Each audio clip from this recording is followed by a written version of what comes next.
Buen día, ¿cómo estamos con el audio? Buenos días, doctor. Se le escucha muy bien. Ok, muchas gracias.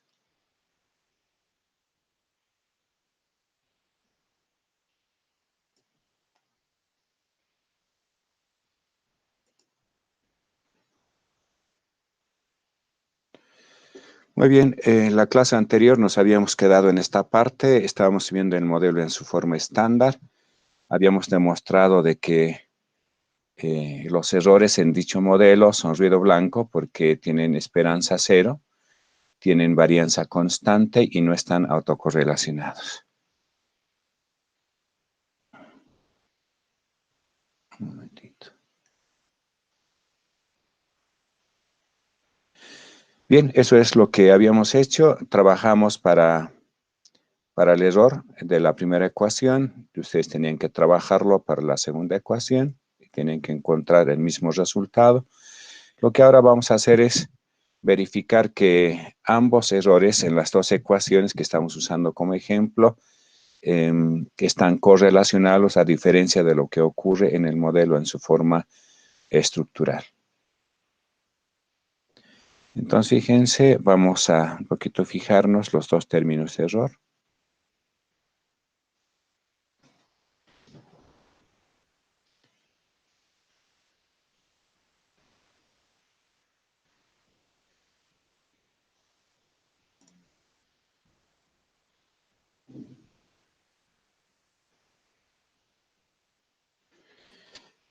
Los dos términos de error vamos a examinar. Son estos los dos errores que queremos saber si están correlacionados o no. Este es el modelo VAR en su forma reducida o forma estándar. Eso es lo que nosotros hemos examinado, este error. Y este error es el que tenían que examinar ustedes, su media, su varianza, su autocovarianza.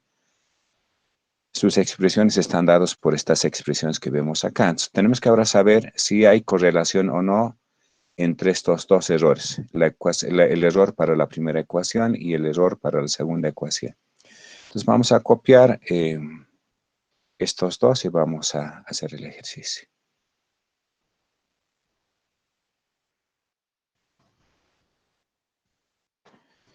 Entonces lo que necesitamos es hacer este ejercicio, ¿no? La esperanza del primer error, que es epsilon y, menos, vamos a ver, tenemos beta 1, 2. Ya me fui a otro lado.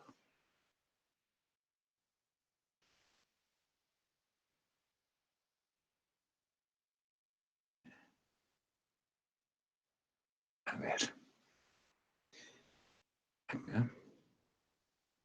Epsilon y tenemos menos beta 1, 2 por epsilon z.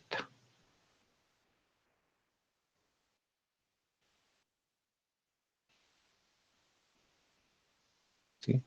Y esto dividido entre la determinante, que es 1 menos beta 1, 2, beta 2, 1. Multiplicado por el otro error, que es igual a epsilon z menos beta 2, 1.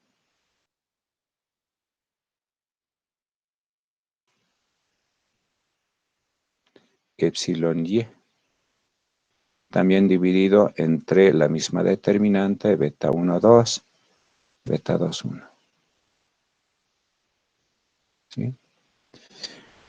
Bueno, el denominador es una constante y hay que multiplicarlo, por lo tanto, esto va a ser así, 1 sobre la determinante, 1 menos beta 1, 2, beta 2, 1, esto elevado al cuadrado. Y luego, en el numerador tenemos que multiplicar este término por los dos términos del segundo paréntesis y aplicar el operador esperanza. Entonces, cuando hacemos esperanza de epsilon y con epsilon z, sabemos que esos no están correlacionados, por lo tanto, eso es 0. Esperanza de epsilon y con epsilon z es igual a 0, que es el supuesto que hemos establecido para el modelo en su forma estructural. Ahora, Cuando multiplicamos epsilon y por epsilon beta 2, 1 por epsilon y, eso sí es una, bueno, anotaremos, y aquí tendríamos esperanza, todo está multiplicando así, epsilon, a ver, ordenarnos un poquito. Cuando hacemos esa multiplicación, entonces aquí vamos a tener afuera menos beta 2, 1 porque es una constante, esperanza de epsilon y al cuadrado. ¿Ok? Bien, entonces, ahora, tenemos que multiplicar este término, segundo término, por el primer término, también aparece epsilon z, y eso es menos beta 1, 2, por la esperanza de epsilon z al cuadrado. ¿Sí? Y cuando multiplicamos este término por este término, la esperanza de epsilon z con epsilon y es igual a 0. Entonces nos queda así. Ok. Entonces, recuerden que esto es E sub 1t, esto es E sub 2t. Entonces, en conclusión, la esperanza de E1t por E2t, que son los errores de las ecuaciones de la forma estándar, es igual menos beta 2, 1, y esto es sigma cuadrado sub y esto es sigma cuadrado z. Entonces nos va a aparecer acá sigma cuadrado y menos beta 1, 2 por sigma cuadrado z. Dividido esta constante que es 1 menos beta 1, 2, beta 2, 1, esto elevado al cuadrado. Bien, y esto en general es un número que es distinto de 0. Ese es el resultado. Por lo tanto, los errores en las dos ecuaciones de la forma estándar o de la forma reducida, estos dos errores están correlacionados. ¿Sí? Entonces, si bien estas dos ecuaciones, esta es la forma estándar o la forma reducida, en las dos ecuaciones en el lado derecho ya no aparecen las variables contemporáneas. En la forma estructural teníamos en la primera ecuación z aparecía como variable explicativa y en la segunda ecuación aparecía la y como variable explicativa. Eso generaba un efecto de retroalimentación. Pero en la forma estándar ya no aparece en la primera ecuación z contemporánea y en la segunda ya no aparece la y contemporánea. Solamente aparecen los rezagos. Y rezagado, z rezagado, y rezagado, z rezagado, y los términos de perturbación. Y aparentemente las dos ecuaciones no están relacionadas entre sí, pero hemos podido verificar que estos errores están correlacionados.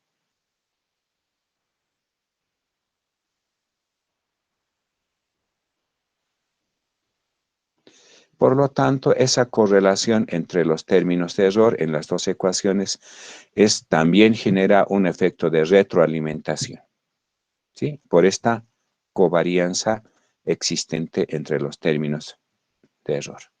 Cada uno de estos es ruido blanco. Este término es ruido blanco. Este término de error también es un ruido blanco, pero entre sí están correlacionados, generando un efecto feedback entre las ecuaciones de este sistema en su forma estándar. Ese es el resultado y esa es la diferencia con respecto al modelo en su forma estructural. ¿Alguna pregunta, jóvenes? ¿Todo clarito? Qué bien. Vamos entonces. Ahora vamos a hablar de una propiedad que es muy importante en estos modelos, que es la estabilidad. Recordando simplemente, en los modelos ARMA y los modelos ARIMA también, nosotros hablábamos de dos cosas, de estacionariedad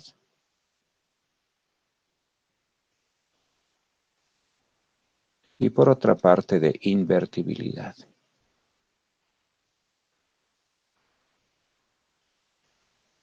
Entonces, para que este modelo ARMA o ARIMA, en su caso, sea un modelo convergente,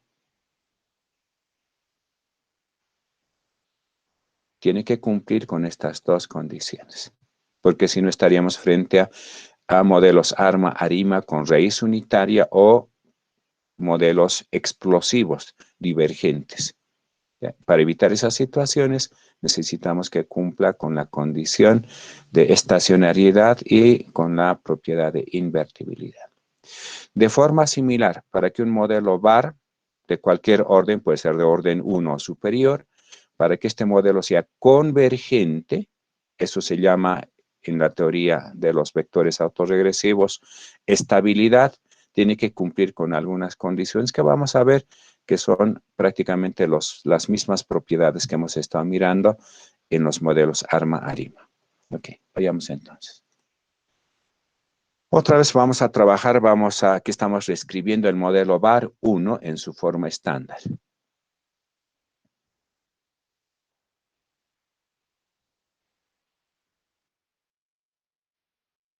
En su modelo en su forma estándar. Tenemos la ecuación para Y, tenemos la ecuación para Z. La Y solamente está en función de los rezagos de Y y Z, un solo rezago. También la Z, la ecuación para Z está en función de Y rezagada, Z rezagada y los términos de perturbación. ¿Ok?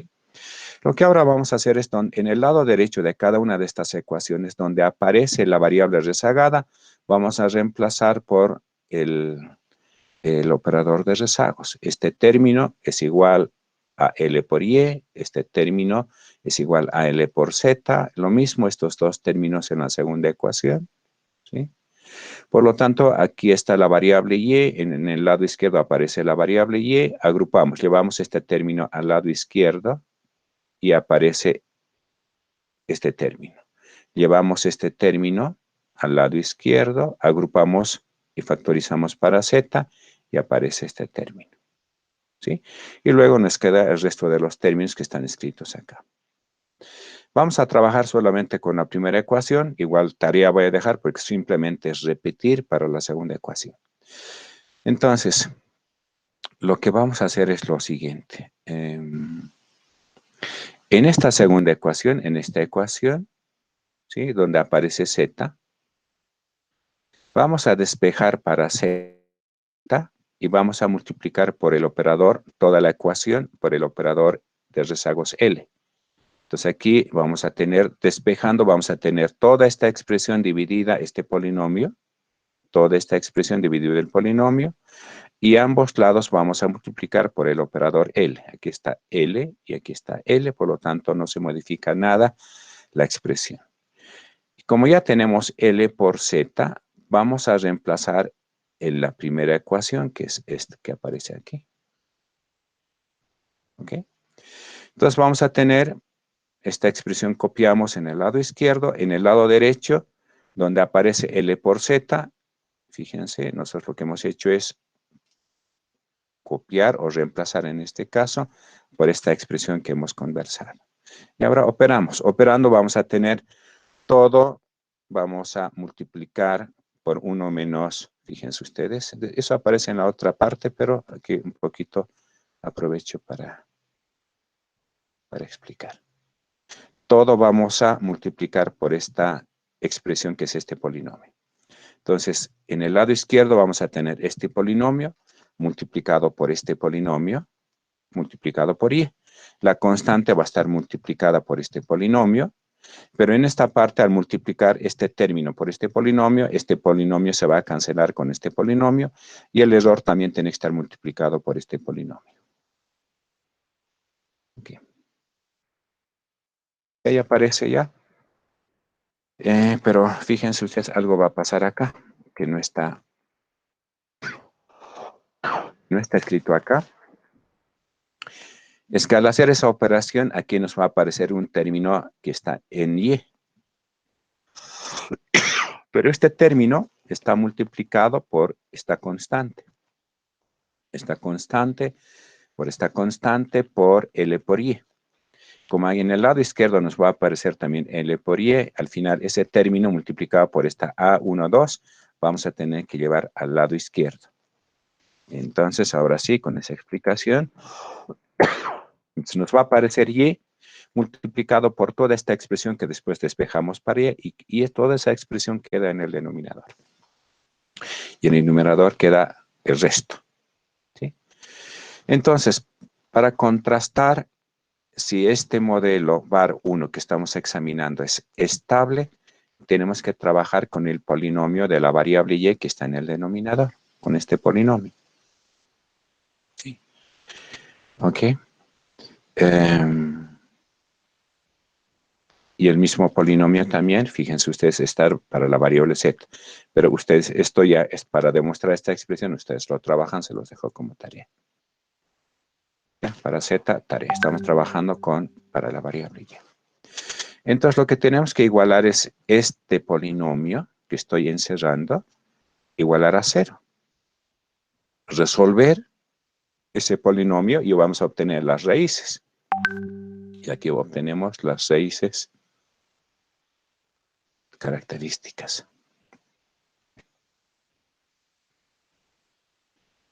Eso es lo que tenemos que hacer. Y si nosotros verificamos que todas estas raíces, que llamaremos los lambda i, tienen módulo menor que 1, el modelo es estable. Eso es lo que tenemos que verificar. Y es una operación similar que hemos hecho en los modelos ARMA-ARIMA, ¿no? Tanto para verificar estacionariedad como para verificar invertibilidad. Nosotros lo que hacíamos es multiplicar, mejor dicho, igualar a 0 cada uno de los polinomios y resolver y obtener las raíces características y verificar si eran menores que 1, en cuyo caso eran o bien estacionarios o eran invertibles. De la misma manera, en este caso, si constatamos que son menores que 1 estas raíces, entonces ese modelo es un modelo estable. Si quiere un modelo var estacionario, un modelo var estable. ¿Okay? Obviamente, estas raíces pueden ser reales, ¿no? O pueden ser complejas también, ¿sí? Si son menores que 1, significa que son modelos estables. Si alguna raíz es igual a 1, significa que tenemos raíz unitaria en el polinomio. Y si alguna raíz es mayor que 1, significa que es inestable, ¿no? Divergente. En estos casos tenemos que revisar nuestro modelo porque necesitamos que cumpla con esta condición, es decir, con la condición de estabilidad. Ok, ¿alguna pregunta, jóvenes?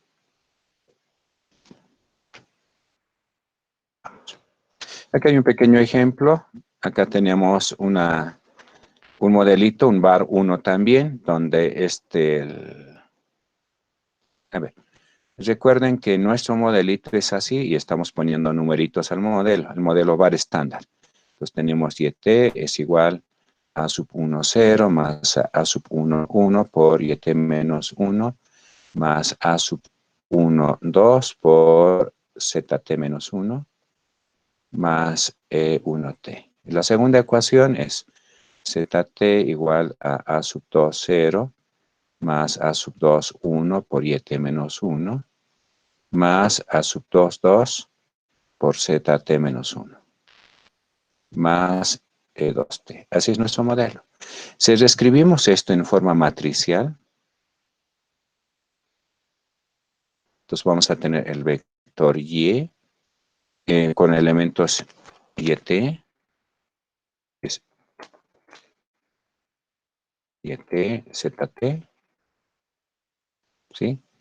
El vector columna con elementos A1, 0, A2, 0. Luego vamos a tener una matriz, esta matriz con elementos A1, 1, A1, 2, A2, 1, A2, 2, pos multiplicado por el vector rezagado un periodo, yt menos 1, zt menos 1, más tendremos al final el vector de los errores E1t, E2t. Ese es el modelo con el que estamos trabajando como caso. Esta matriz, esto hemos llamado el vector X igual, esto hemos llamado el vector A sub 0, Y esta matriz hemos llamado la matriz A1, y esto sería xt menos 1, más este vector es el vector ET. Entonces, esta matriz de coeficientes, en el ejemplo que vemos aquí en la pantalla, esta matriz A1 tiene estos elementos.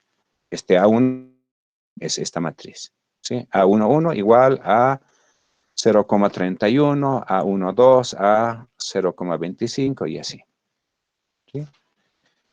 Bien, entonces vamos a verificar para este ejemplo si el modelo VAR que está detrás de estas expresiones es un modelo estable o no cumple con esa propiedad de estabilidad. Entonces, para ello, tenemos que resolver esta ecuación.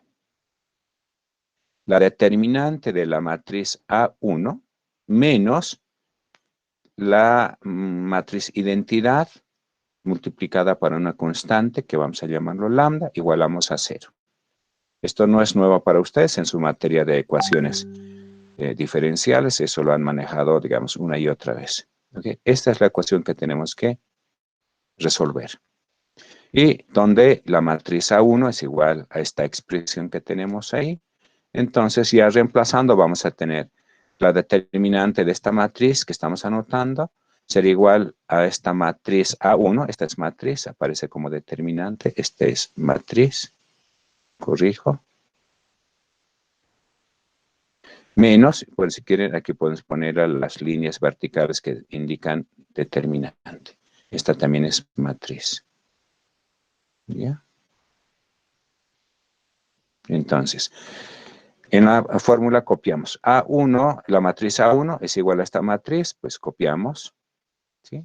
Creo que está bien copiado, menos, cuando multiplicamos la matriz identidad por la constante, nos va a quedar esta matriz. En la diagonal principal quedan los lambdas, si fuera de la diagonal principal quedan los ceros. Bueno, después restamos esta matriz, con esta matriz restamos las dos matrices que son 2 por 2, y luego simplemente vamos a calcular su determinante de esa matriz resultado. Y su determinante es igual en este caso a este número, lambda cuadrado menos 0,62 por lambda más 0,067. ¿Ya? Y esto tenemos que igualar a 0 que no está igualado aquí. Igualamos a 0. Igualando a 0 nos sale un lambda, y aquí como resolvemos, la forma sencilla como es cuadrática es con la formulita de colegio, ¿no? Lambda 1, 2 es igual a menos b más menos raíz cuadrada de b al cuadrado menos 4 veces ac sobre 2 veces a.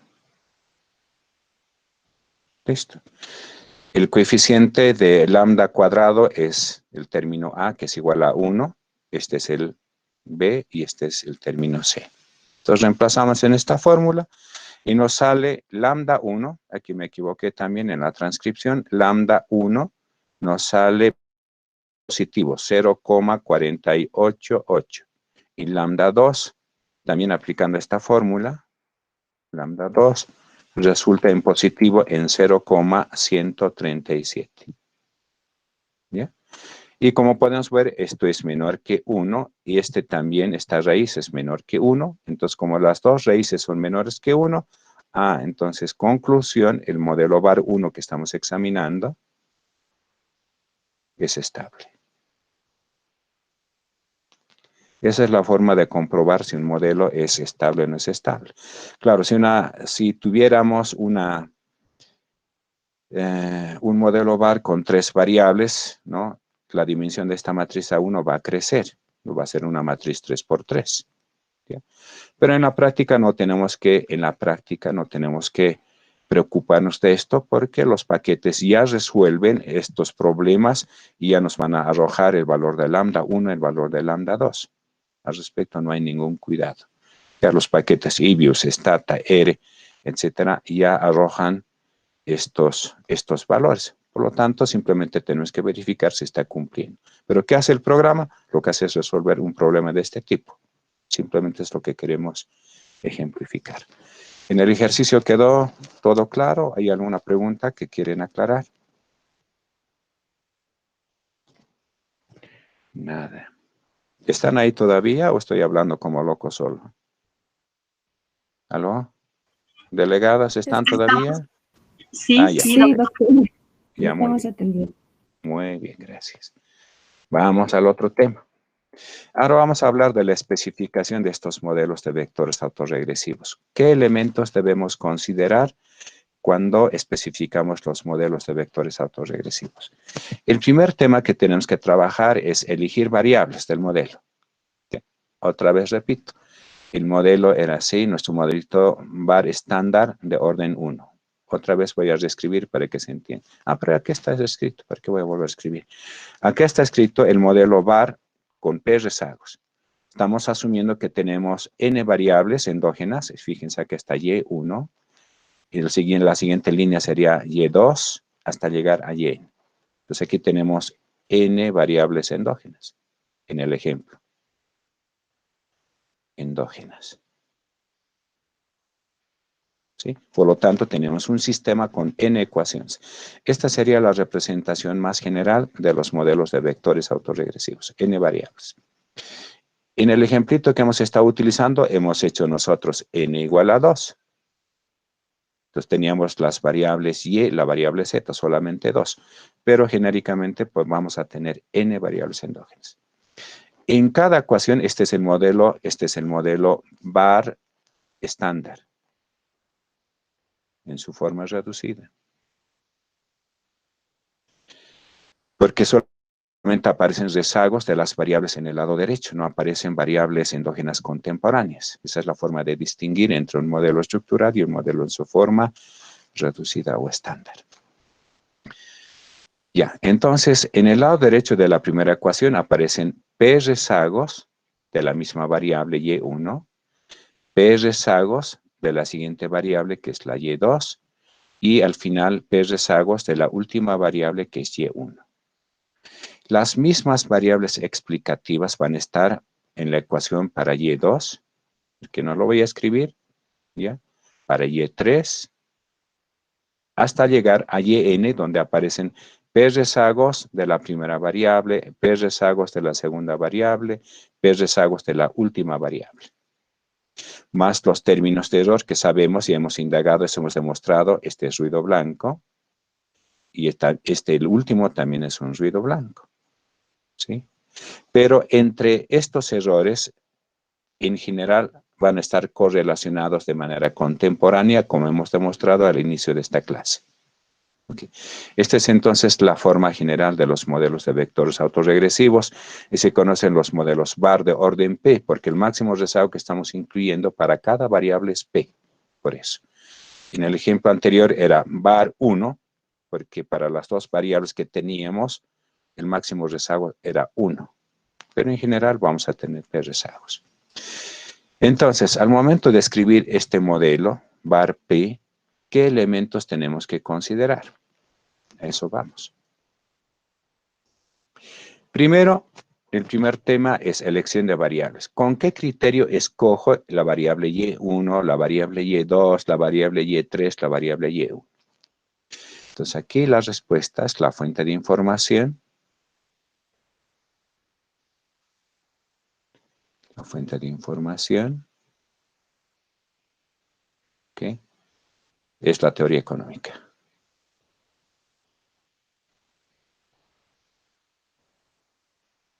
¿Sí? ¿En qué sentido? Si quisiéramos especificar un modelo, por ejemplo, para demanda por dinero, ¿ya? Aquí voy a escribir un poquito. Pongamos como ejemplo, demanda por dinero.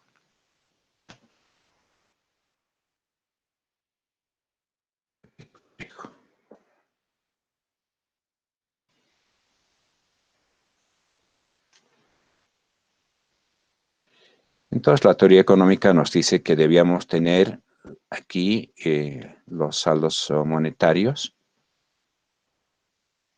reales están en función de una variable que representa la riqueza, que generalmente es el ingreso real, y una variable costo de oportunidad de mantener estos saldos monetarios, que normalmente, en condiciones normales, es la tasa de interés.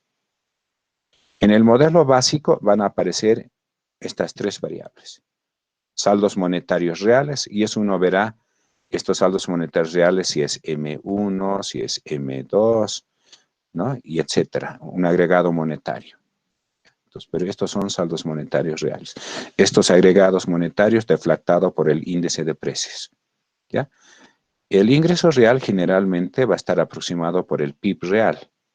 Y la tasa de interés será alguna tasa de interés pasiva para algún plazo, ya sea 90 días, 180 días, etcétera. O puede ser una tasa efectiva del sistema financiero, ¿no? Una tasa pasiva efectiva. Ok, entonces estas son las variables. Entonces, en este modelo de vectores autorregresivos, las variables van a ser estas, las que sugiere la teoría económica, saldos monetarios reales.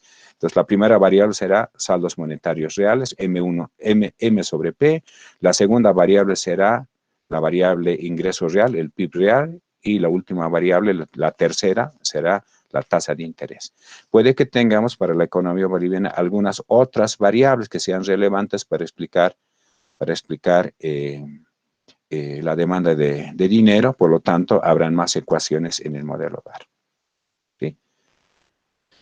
Ok, si tuviéramos una... Voy a borrar. Solo para un poquito más insistir en este tema. Supongamos un VAR para inflación.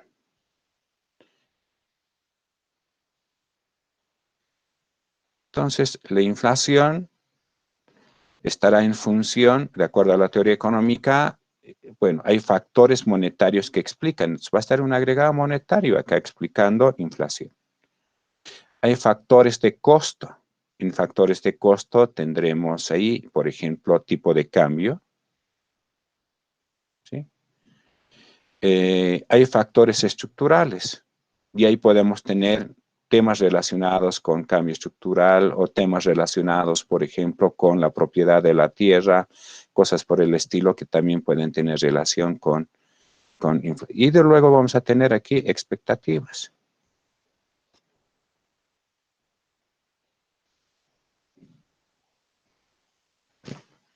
Entonces, básicamente, en el modelo VAR para inflación estará la tasa de inflación, estarán agregados monetarios representando esas fuerzas monetarias que explican la inflación, estará factores de costo. Aquí puede haber salarios, ¿no? Si eso es lo más importante. Eventualmente también puede haber, digamos, tasas de interés aquí. Pero supongamos que lo más relevante es la devaluación, el tipo de cambio. Por lo menos en nuestro país, el gran porcentaje de las importaciones son importaciones de bienes de capital, porque no producimos internamente bienes de capital, tampoco producimos bienes intermedios, un gran porcentaje no producimos, tenemos que importar para que el aparato productivo funcione. Por lo tanto, como tenemos que hacer en buena parte operaciones de comercio exterior, el tipo de cambio es una variable muy importante y podríamos suponer que esa es la variable que explica la inflación. Como ha pasado en el 2010-2011, ¿se acuerdan? Cuando la inflación se ha disparado por encima de 10%, estaba por encima de 11% y ha sido por inflación importada. Y aquí tenemos expectativas y tenemos que ver cómo modelamos expectativas, va a ser otra ecuación. Entonces, las variables que vamos a incluir en nuestro modelo de vectores autorregresivos, vamos a sustentar esa elección de variables en la teoría económica. Y ahí les pongo dos ejemplos. ¿Preguntas, jóvenes? Okay. Bien, el segundo tema tiene que ver con el hecho de que los modelos de vectores autorregresivos en general van a estar sobreparametrizados. ¿Qué significa que estén sobreparametrizados? Que de manera general también en estos modelos de vectores autorregresivos vamos a tener que estimar más parámetros de los necesarios. Me explico un poquito más sobre esto. El objetivo, ahí vamos a subrayar, el objetivo de los modelos de vectores autorregresivos no es la estimación de parámetros. No queremos estimar estos parámetros que tenemos acá, que enseguida lo voy a borrar. Estos parámetros que aparecen en la especificación del modelo no son de interés. ¿Y por qué no son de interés? Eso lo hemos visto en la clase anterior. Porque cualquiera de estos coeficientes que estoy marcando son combinaciones no lineales de los parámetros de la forma estructural. Y como son combinaciones lineales de gamas y betas, pues no tiene interpretación económica. Por lo tanto, el objetivo no es estimar estos parámetros. Entonces la pregunta es, bueno, ¿y qué queremos entonces con estos modelos? Lo que queremos es medir los efectos que tienen los choques. Recuerden que los choques eran el epsilon, en el ejemplo anterior, el epsilon y, el epsilon z, para el caso de dos variables. ¿Ya? Estos son los choques estructurales. Entonces, el objetivo es averiguar cómo estos choques estructurales afectan en el tiempo sobre las variables endógenas de nuestro modelo. Ese es el objetivo. Medir el efecto de los choques estructurales, no de estos errores, porque estos son errores de la forma estándar, sino de los choques estructurales sobre las variables endógenas del modelo. Y para ello vamos a utilizar, solamente mencioné en este momento, pero más adelante vamos a desarrollar, hay dos instrumentos que son las funciones impulso-respuesta, conocidas como las FIR, ¿ya? Y la otra es la descomposición de varianzas, que son las herramientas estadísticas para evaluar los efectos de estos choques sobre las variables endógenas del modelo. Eso es lo que queremos con los vectores autorregresivos, no la estimación de los parámetros. Pero para alcanzar este objetivo de medir los efectos de los choques en el tiempo sobre las variables endógenas, tenemos que estimar este modelo, donde cada variable va a intervenir con la misma cantidad de rezagos. Aquí no puede haber una variable que intervenga con 2 rezagos, la otra variable que intervenga con 4 rezagos y la última variable que intervenga con 5 rezagos, por decirles algo. Sino que todas van a intervenir, van a participar en cada ecuación con el mismo número de rezagos. Si fuera 4 el número de rezagos, 4 rezagos de Y1, 4 rezagos de Y2, 4 rezagos de la última variable y en cada ecuación con la misma cantidad de rezagos. ¿Ya? Por eso aquí aparece P, de manera uniforme aparece P, ¿no? La misma cantidad de rezagos. Okay. Ahora, cuando estimamos el modelo con un número determinado de rezagos, para algunas variables, algunos rezagos van a ser no significativos. Por ejemplo, agarremos esta variable Y2. Entonces vamos a estimar acá, por ejemplo, si desarrollamos esta parte, entonces vamos a tener A1, 2, 1. Esto es Y2T menos 1. Más el siguiente será A1, 2, 2, Y2T menos 2, el segundo rezago. Estoy escribiendo esto. Más, y así vamos a tener, y al final tendremos A sub 1, 2P por Y2T menos P. Ese es el desarrollo de esta sumatoria. Así, cada sumatoria se va a ir desarrollando de esa manera. Pero cuando estimamos este modelo, puede que, por ejemplo, este término, el último, sea no significativo. Y puede que el anterior, que está por aquí, también no sea significativo. Pero no porque no sean significativos estos rezagos en alguno de estos términos, nosotros vamos a eliminar, los vamos a mantener en el modelo estimado. Por lo tanto, a esa situación se conoce sobreparametrización. No solamente vamos a estimar los parámetros significativos estadísticamente en el modelo, sino que también los vamos a dejar en el modelo estimado aquellos parámetros de aquellos términos que son también no significativos. Porque el objetivo no es estimar parámetros, el objetivo es rastrear el efecto de estos choques. Y dado que ese es el objetivo, entonces vamos a mantener también aquellos rezagos no significativos en el modelo. Por lo tanto, resulta un problema de sobreparametrización. Ok. Si hay alguna duda, pues me la hacen. Ahora, ¿cuántos parámetros estimamos en el modelo? está dado por esta expresión. ¿De dónde sale esta expresión?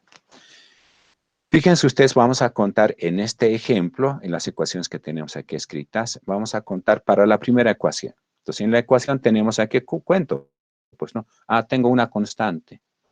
Ya, más, tengo P rezagos de la variable Y1, P rezagos de la variable Y2, ¿no? Aquí tengo, ya, y tengo P rezagos de la última variable. En total tengo N por P en la primera ecuación. Pero el modelo tiene N ecuaciones, donde en cada ecuación están presentes esta misma cantidad de parámetros. Por lo tanto, multiplico. Por lo tanto, voy a multiplicar esto por N, porque se repite N veces. Primera ecuación, segunda ecuación, ecuación N. Desarrollando, esto es igual a N más P por N cuadrado, que es esta expresión que tenemos acá.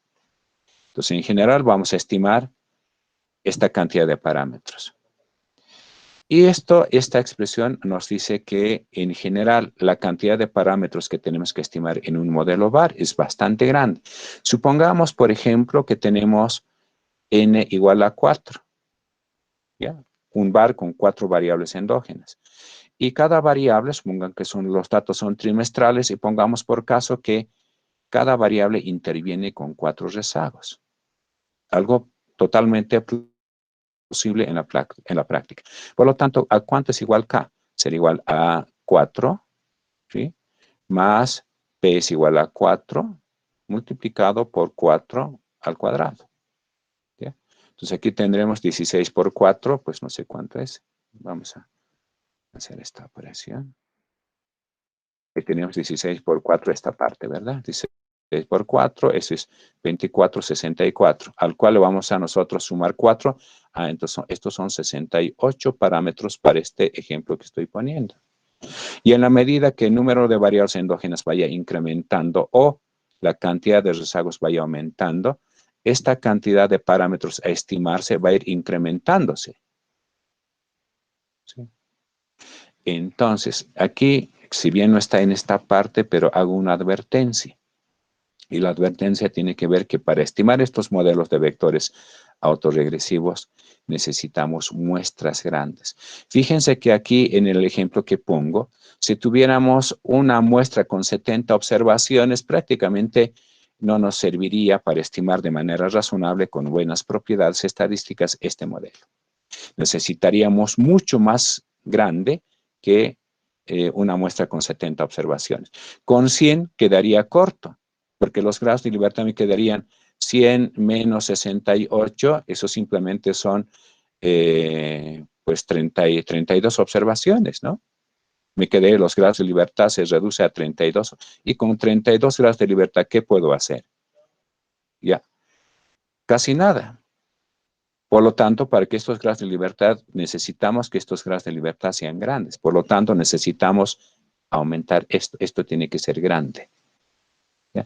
Esa es una desventaja de estos modelos de vectores autorregresivos, pero a pesar de esa ventaja, estos modelos son ampliamente utilizados en macroeconomía, especialmente en los bancos centrales, en los ministerios de economía. Son muy utilizados para examinar ¿no? los hechos estilizados, ciertas relaciones de la economía. Okay. Bien, pero también aquí aprovecho para indicar lo siguiente. Debido a esta limitación de la necesidad de requerimiento de muestras grandes para estimar estos parámetros, han emergido recientemente los modelos VAR-bayesianos. Esta cosa hay que arreglar. Los VAR-bayesianos.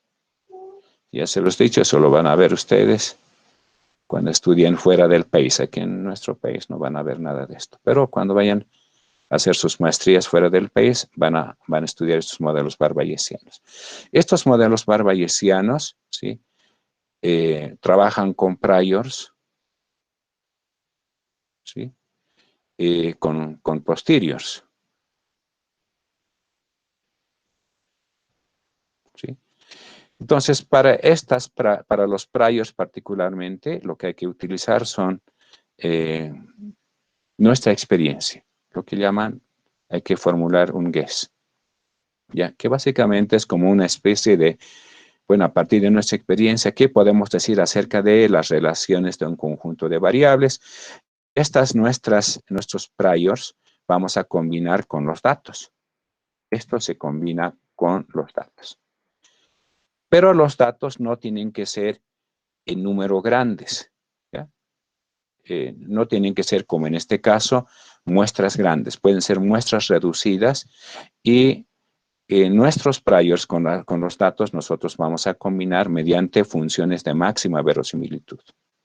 Y vamos a obtener los posterior, ¿ya? Y una vez que obtenemos los posterior, pues ya estamos en condiciones de hacer análisis de las relaciones de las variables que nos interesen. Esa es más o menos la idea, pero lo que quiero decir es que la data que necesita los modelos bayesianos no es como en estos casos que son estos modelos que estamos mirando acá.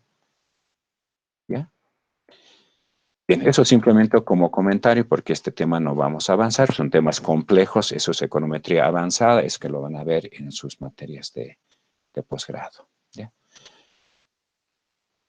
Bien, el otro tema, el tercer tema, tiene que ver con la multicolinealidad. ¿Qué es este tema? Y la multicolinealidad en los modelos de vectores autorregresivos emerge porque utilizamos rezagos en el lado derecho de cada ecuación. En la primera ecuación para Y1 están sus rezagos, rezagos de la segunda variable, están rezagos de la última variable endógena presente en el modelo, rezagos. En la medida que vayamos empleando más rezagos, esta multicolinealidad va a ir aumentando. A más rezagos, mayor problema de multicolinealidad. Y es que, claro, el rezago 1, fíjense, acá están los rezagos, no está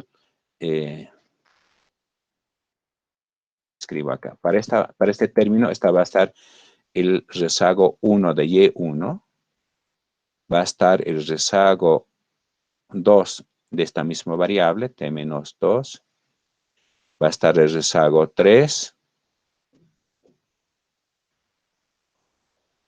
y va a estar el rezago P.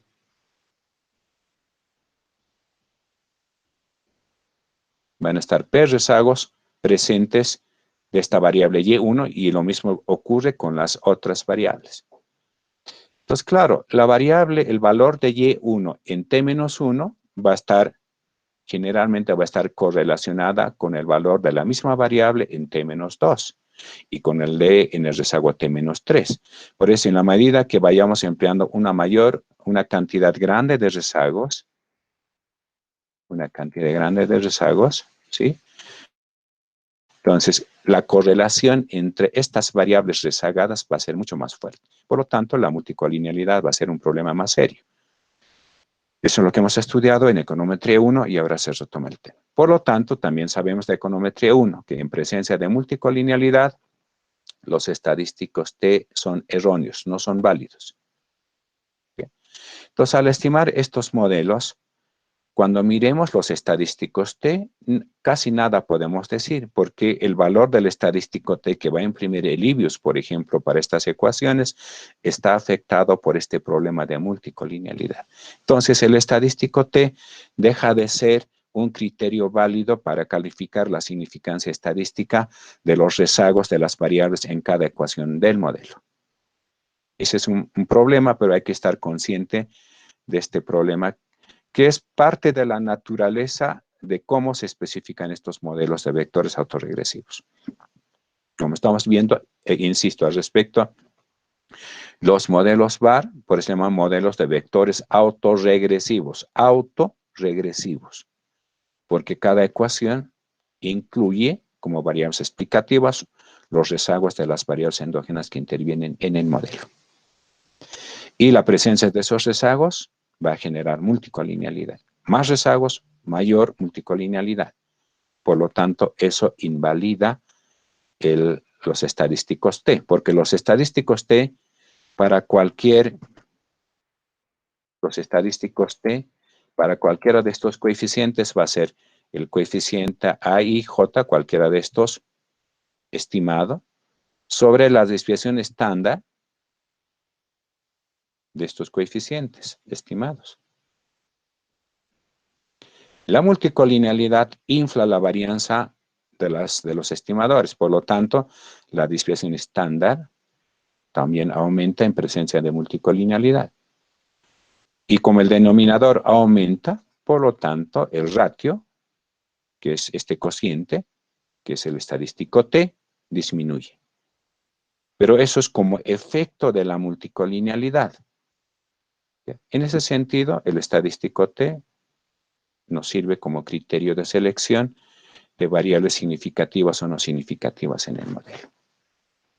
Ok, ¿alguna pregunta hasta aquí, muchachos? Ya, entonces son temas que tenemos que tomar en cuenta el modelo al momento de estimar estos modelos, el modelo a trabajar con estos modelos. El cuarto tema tiene que ver con la estimación. Estos modelos, en general, está escrito acá, vamos a estimar por mínimos cuadrados ordinarios. Por mínimos cuadrados ordinarios. ¿Y por qué? Nosotros dijimos de que estos errores contemporáneamente se encuentran correlacionados. Esto al inicio de esta clase hemos demostrado, están correlacionados. Entonces, estas n ecuaciones en el sistema, de alguna forma, por el lado de los errores, están amarradas. Entonces, ¿cómo es que nosotros podemos estimar por MCO este modelo? Por dos razones. Porque estos errores son ruido blanco.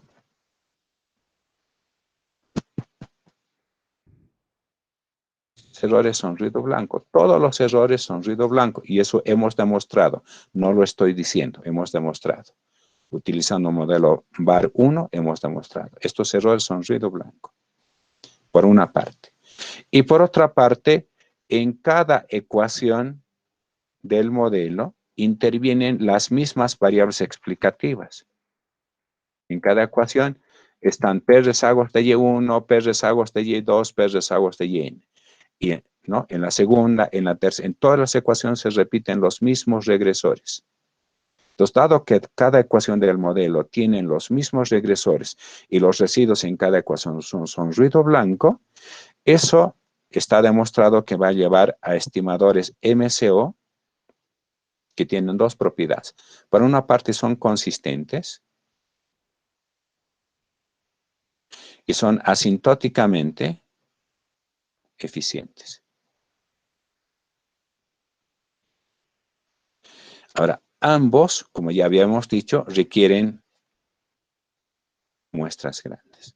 Si la muestra es grande junto a residuos ruido blanco y que todas las ecuaciones del modelo incluyen los mismos regresores, entonces estimamos este modelo por MCO, por mínimos cuadrados ordinarios, ecuación por ecuación, y vamos a obtener estimadores que son consistentes, una propiedad deseable, y por otra parte, para muestras grandes van a ser eficientes, van a tener varianzas pequeñas.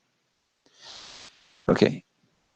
En algún caso, pero no se utiliza mucho para esa situación, estos modelos podemos utilizar para pronóstico. Algunos autores lo hacen, pero no es la herramienta más útil para hacer pronósticos. Entonces, este modelo VAR podemos hacer para pronósticos. Y si queremos utilizar para pronósticos, vamos a tener que eliminar de la estimación del modelo, del sistema, aquellos rezagos que sean no significativos. Entonces, algunas variables van a quedar con menos rezagos que otras variables en las distintas ecuaciones del sistema. Pero en ese caso, si fuera el tratamiento que estamos haciendo al modelo, nosotros no podemos utilizar mínimos cuadrados ordinarios. En el caso que estoy señalando, debemos utilizar el método SUR. Estos son el método de regresiones aparentemente no relacionadas. ¿Ya? Estos son regresiones aparentemente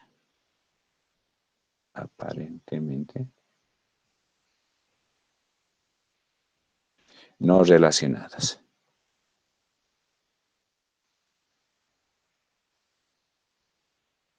¿Ya?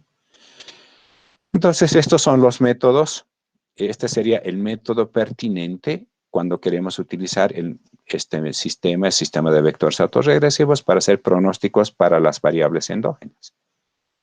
Ok, pero en general el uso más difundido de estos modelos es la medición de los choques estructurales sobre las variables endógenas, en cuyo caso no vamos a eliminar aquellos rezagos que sean los significativos. En consecuencia, estos modelos en general, ¿sí?, se estiman por mínimos cuadrados ordinarios, ¿ya? De manera que vamos a obtener, empleando muestras grandes, como ya había mencionado, estimadores que van a ser consistentes y van a ser asintóticamente eficientes. Jóvenes, ¿alguna pregunta?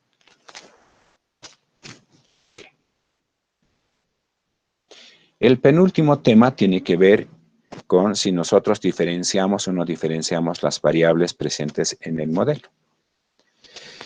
A ver, lo que nosotros dijimos la clase anterior que hemos iniciado con este capítulo, hemos dicho, cada una de estas variables incluidas en el modelo, genéricamente n, estas variables son variables estacionarias, son variables I0. No tienen raíz unitaria. Tienen media constante, varianza constante, covarianza que únicamente depende de los rezagos, pero no del tiempo. Por lo tanto, cada una de estas variables son variables I0. Ese es el supuesto. Pero en la práctica puede que estas variables, en lugar de ser I0, es decir, no se cumpla este supuesto y que más bien estas variables sean integradas de orden D, de que tengan raíz unitaria. Y eso generalmente se va a dar en la práctica, con variables que tienen raíz unitaria. Sí, eso es lo que decimos acá. Entonces, pero si las variables tienen raíz unitaria, no cumplen con el supuesto de estacionariedad. Nosotros, al momento de especificar este modelo de vectores autorregresivos, debemos diferenciar, y la recomendación del padre de estos modelos, que es Sims, dice, no tenemos que diferenciar, no diferenciar. ¿Y cuál es el justificativo que da Sims? No vamos a diferenciar porque si lo hacemos, dice Sims, podemos omitir información de largo plazo que es muy importante en la especificación de este modelo. Y esa información de largo plazo se llama cointegración, que es el siguiente capítulo. ¿Ya?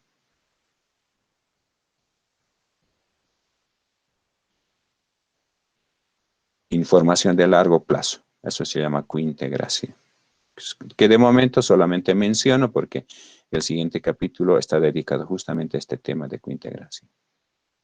Entonces dice Sims, si en el largo plazo existe cointegración entre las variables que estamos incluyendo en el modelo, existe cointegración, al diferenciar esas variables, omitimos esta información de largo plazo que está contenido en este concepto de cointegración. Y al omitir esa información de largo plazo, este modelo, el modelo VAR, estaría mal especificado. Por lo tanto, para evitar problemas de especificación de nuestro modelo, si las variables tienen raíz unitaria, incluso así no vamos a diferenciar. Esa es la recomendación de Sims, ¿no? Repito, esto para evitar pérdida de información de largo plazo. Ok, entonces no vamos a diferenciar. Y el otro tema, el último, tiene que ver, ¿y si las variables de nuestro modelo tienen comportamiento tendencial? ¿Mm? ¿Quitamos la tendencia? Y Sims otra vez dice, no quiten la tendencia. Y por la siguiente razón. Es decir, nuestras variables, y vamos a hacer un sketch aquí, nuestras variables, la variable Y, cualquiera sea de estas, o pueden ser todas o algunas, cuando graficamos contra el tiempo, pueden comportarse así. Pongamos, crece en el tiempo. De manera divagante porque suponemos que tiene raíz unitaria. Esta sería más o menos la gráfica de una caminata aleatoria con drift, con deriva. Entonces, está creciendo, ¿sí? Y el modelo sería un modelo de este tipo. El modelo en este caso sería una variable YT, igual a mu más yt menos 1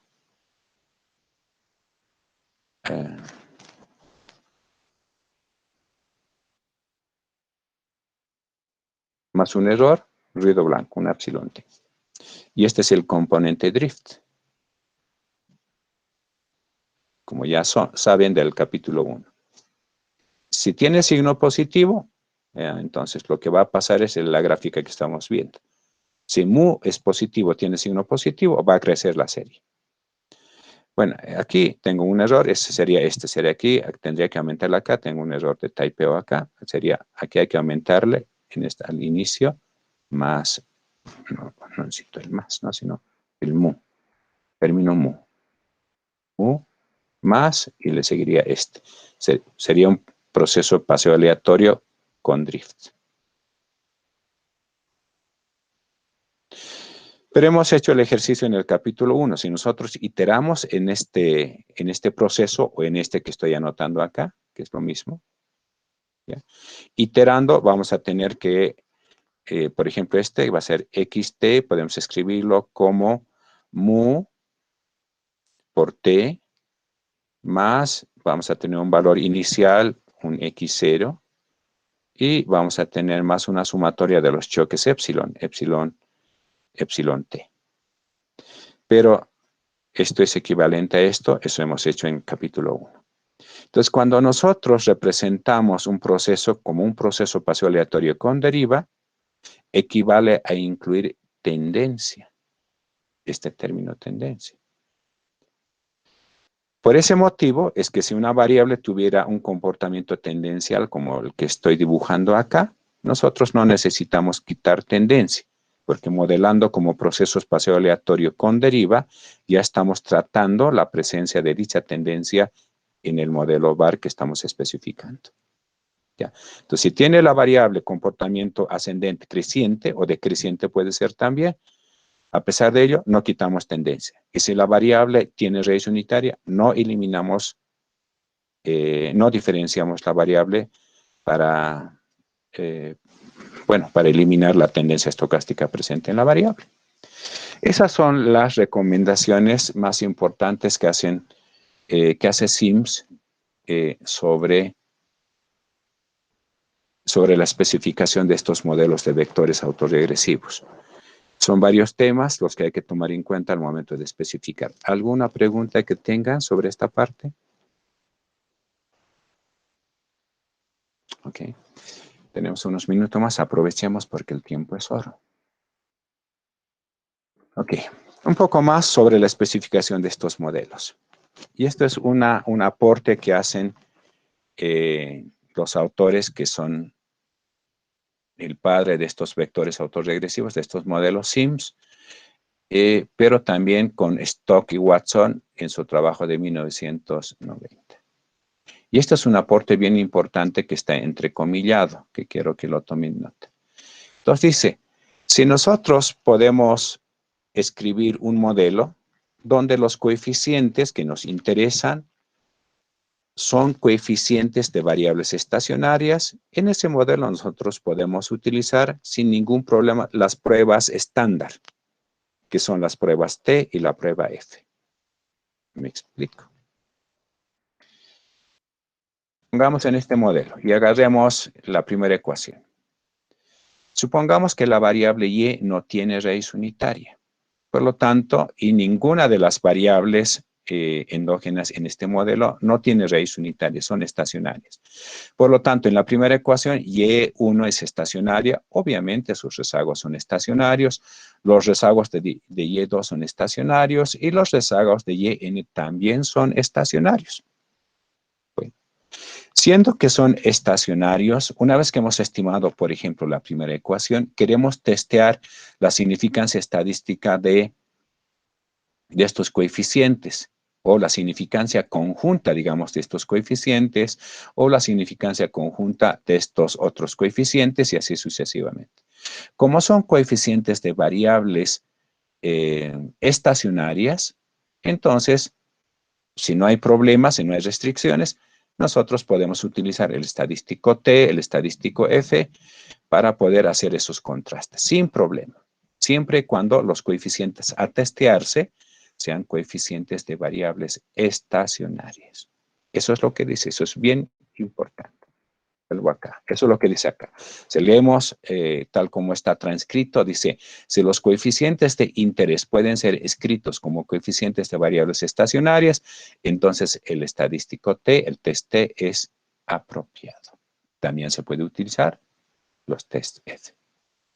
¿Ya? Ok. Entonces, si nosotros queremos seleccionar rezagos en nuestro modelo VAR, y asumiendo que las variables endógenas son variables estacionarias, la selección de los rezagos se puede hacer tranquilamente utilizando el test T y el test F, como hacíamos el ejercicio de selección de rezagos en el modelo, en el test ADF de raíz unitaria. En el test ADF de raíz unitaria había que seleccionar rezagos también, ¿no? ¿Se acuerdan ustedes que teníamos acá para una variable cualquiera? Teníamos xt, delta xt, igual a mu más beta por t, más, aquí tenemos gamma por xt menos 1, y más, y aquí tenemos la sumatoria de los beta i por delta xt menos i más 1. Esto iba desde i igual a 2 hasta p, y aquí teníamos el error qt. Parámetro de interés gamma, por lo tanto la hipótesis nula era gamma igual a 0, es decir, presencia de una raíz unitaria en la variable x, y la alterna era la negación de esa situación, ¿no? O de esa afirmación. La alterna era gamma menor que 0. Pero bajo la hipótesis nula, presencia de una raíz unitaria. ¿Ok? Entonces, bajo la nula, nuestra variable, no delta x, sino la variable x original, tiene raíz unitaria bajo la hipótesis nula. ¿Ya? ¿Qué es lo que tenemos aquí en el lado derecho? En el lado derecho tenemos, si bien las x rezagadas, este término también tiene raíz unitaria bajo la hipótesis nula, pero cuando ya nosotros aplicamos el operador diferencia, el delta x rezagado ya es estacionario, este es I0.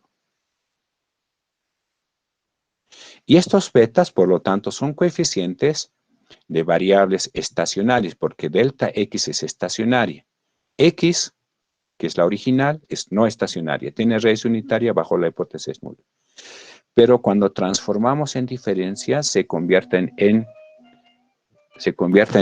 estacionarios, por lo tanto, los betas son coeficientes de estas variables que son estacionarias. Entonces, la selección de estos rezagos, la selección de los rezagos, podemos utilizar, para la selección de los rezagos, quiero decir, podemos utilizar el test T, también el test F. Y si ustedes se acuerdan, en el capítulo 1, hemos dicho, podemos seleccionar datos anuales utilizando el estadístico o la prueba T. Si los datos son trimestrales o son mensuales, combinamos el estadístico T con el estadístico F. Pero también dijimos en esa sección, podemos utilizar criterios de información. Aparte de estos contrastes, ¿no? La prueba T, la prueba F, podemos utilizar también acá y que, podemos utilizar Schwarz y Hannan-Quinn también. Esos son los criterios que podemos utilizar para seleccionar el rezago. Pero la justificación de por qué podemos emplear el estadístico T, el estadístico F, es que estos betas en esta expresión son coeficientes de variables estacionarias, de delta X rezagada. ¿Okay? Eso es lo que estamos señalando en esta parte. Lo mismo ocurre en los vectores autorregresivos. Acá. Si estas variables son I0, porque suponemos que este es I0, este término, y esto también es I0, y estos son I0, toditos son I0, ¿ya? E también es I0, porque es ruido blanco. Entonces, para contrastar estos coeficientes, sin ninguna dificultad, nosotros podemos emplear el test T, el test F, y en cualquiera de las ecuaciones. ¿Ya? Espero que quede claro. Ya. Ahora, si las variables tienen raíz unitaria, ¿no? Es decir, en el modelo de vectores autorregresivos, si nuestras variables endógenas, los y sub y t, son integradas, que tengo un error, integradas, es decir, tienen raíz unitaria, esto es para i igual a 1 hasta n, porque tenemos n variables endógenas. Entonces, si estas variables endógenas en el modelo de vectores autorregresivos tienen raíz unitaria, entonces podríamos transformarlas en diferencias para convertirlas en estacionarias. Entonces, en el modelo VAR, en lugar de utilizar las y, tendríamos que emplear delta y, aquí delta y, todo transformado en diferencias. ¿Sí? Y en todas las ecuaciones con delta. ¿Sí? Y esto en delta. Todo en primeras diferencias, suponiendo que estas variables tienen una raíz unitaria. Pero esa transformación en diferencias sería válida siempre y cuando entre esas variables, en ese conjunto de variables y1 hasta yn, no exista información de largo plazo. ¿Qué significa? Que no haya cointegración. Entonces, si las variables no están cointegradas, es decir, no hay información de largo plazo, pero tienen raíz unitaria estas variables, las mismas podemos transformar en estacionarias aplicando el operador diferencia. Entonces, una vez que las variables han sido transformadas en variables estacionarias, entonces otra vez aplica el test T y el test F. Entonces, los test T y los test F también son válidos en modelos de vectores autorregresivos, donde todas las variables están expresadas en primeras diferencias, dado que estas variables tienen raíz unitaria y no existe información de largo plazo entre las mismas. ¿Ok? Ahora, esa transformación en primeras diferencias de las variables, ya lo dije y lo repito, ¿no? Solamente es factible si no están cointegradas. Cuando las variables están cointegradas, vale decir, en ese conjunto de variables existe información de largo plazo, no puede transformarse, el VAR no puede ser escrito en primeras diferencias. Y si no puede ser escrito en primeras diferencias, entonces nosotros no podemos utilizar el test T y el test F, porque las variables incluidas no tienen raíz unitaria, no son estacionarias. Tienen que ser necesariamente estacionarias las variables para poder utilizar el test T y el test F. Y eso ocurre, o bien las variables originales, las Y1, Y2, YN son estacionarias de entrada, o si no están cointegradas, pero tienen raíz unitaria y las transformamos en diferencias, también podemos aplicar estos estadísticos T. Bien, estas son algunas reflexiones que acompañan a la especificación de estos modelos de vectores autorregresivos. ¿Alguna pregunta que haya en el curso? Bien, hasta aquí tienen, háganme recuerdo por favor, Nacia, Hilda, para que les mande el paper de Novales para que vayan trabajando para el control de lectura, ¿ya? Pero en el día háganme recuerdo, por favor. ¿Sí? Está bien, doctor. Bien, entonces, con esto hemos terminado, jóvenes, la clase de hoy. Nos vemos el día martes.